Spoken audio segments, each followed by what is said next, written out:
Suite aux annonces gouvernementales, la médiathèque reste ouverte.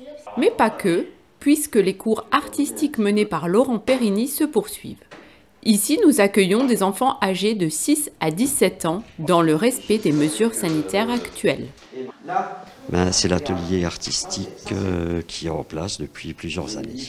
Alors, protocole sanitaire qui a été mis en place, c'est désinfection des mains lors de l'arrivée, masque obligatoire, une distanciation au niveau des tables, une aération qui est faite entre chaque cours et un nettoyage des tables et du matériel aussi.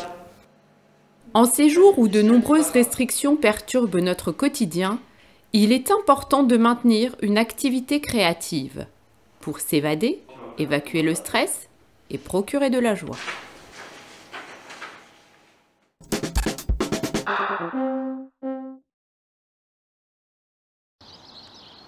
C'est le retour des cigognes à Garches, ces grands oiseaux migrateurs qui font désormais partie du paysage de nos petites communes. Le retour des premières cigognes s'est fait au mois de février, venant chercher leur nid de l'année passée, dont elles ont dû en chasser les corneilles, corbeaux ou autres squatteurs pour en reprendre possession et pour pouvoir réparer les dégâts causés par l'hiver avec des branchages, du feuillage, des herbes ou encore du foin. Une fois ceci fait, les cigognes s'établissent dans leur nid pour pondre et couver pendant 30 jours. La période d'incubation passée, les œufs éclosent et laissent place aux poussins que vous pouvez désormais observer depuis la route où les photographes amateurs sont de plus en plus nombreux.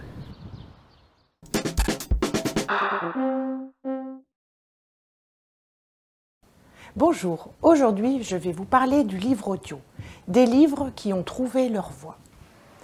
Mais qu'est-ce qu'un livre audio ? Eh bien, c'est un livre ou un texte dont on a enregistré la lecture à haute voix.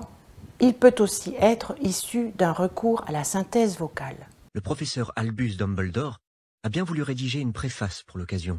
C'est une autre expérience de lecture, une autre approche de la littérature et du texte. Ce sont des livres à écouter sur CD, sur un lecteur MP3.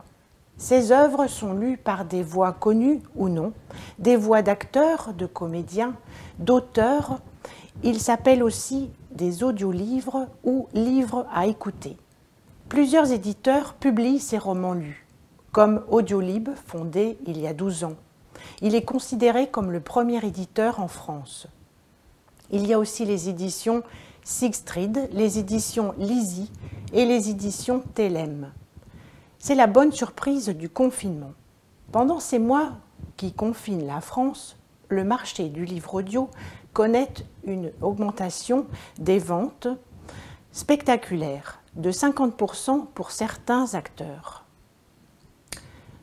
Je vous les conseille pour avoir les mains libres ou si vous n'avez pas le temps de vous poser pour lire tranquillement, si votre vue baisse, si vous êtes fatigué ou si vous êtes dans les bouchons, par exemple, que vous ne voulez pas perdre trop de temps, votre esprit peut se nourrir de ces lectures à voix haute.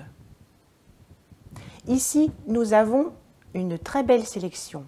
Des auteurs comme Michel Bussy, lu par Julien Châtelet, Kennedy Douglas, lu par Simon Dupré, Bernard Minier, lu par Hugues Martel, ou Alice Zéniter, lu par Marie-Sophie Ferdan. Et bien d'autres, mais aussi des livres sur d'autres sujets, comme la méditation ou la relaxation. Presque toutes les publications sont étudiées et éditées en audio. Les best-sellers sont prisés, ainsi que les voix de certains acteurs qui attirent. Ces livres lus vous attendent à l'accueil de la médiathèque et sont prêts à être découverts et entendus.